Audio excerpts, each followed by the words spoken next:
Бір үйге жұмыстармен барып, мына екі аяқ істемейтін байғұс мысықты көрдім. Бұны кет деп иесі ар тебеді, бер тебеді, қақпадан сыртқа шықса не көлік мыжып, не итке таланып өлетін сорлы мысық мияулап қайта қақпаның тесігінен кіруін қоймады. Шыдап тұра алмағанмен мысықты көлікке салып алып кеттім. Күйеуімен бірге иесі укол салып өлтіре салуға кеңес берді. Жүрегім ауырып түнімен ұйықтай алмадым.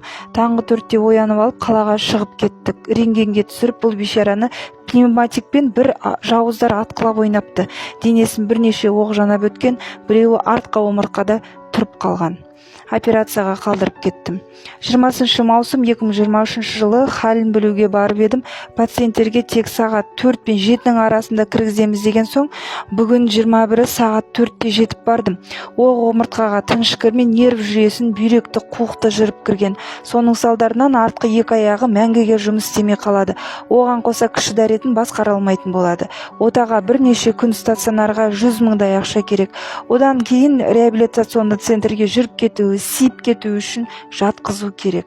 Мысық жаңадан өмір бастасын деп жаңадан деп қойдым, бірақ өз атын білмейді. Сіз үшін 100 теңге, жаңадан үшін бүткіл өміріне көмек. Өтіп кетпеңізші, мысықты пайғамбарымыздың өзі құрметтеген ғой. Көмек беру арқылы үлкен сауапқа кенелесіз. Мен сіздерді көмек береді деп күтемін. Әр тиынға есеп беріп отырамыз. Ақшаны Каспийге жібергенде жаңадан деп жазуды ұмытпаңыз. Соңына дейін қарағаныңызға үлкен рахмет, сізге тек жақсылық тілеймін.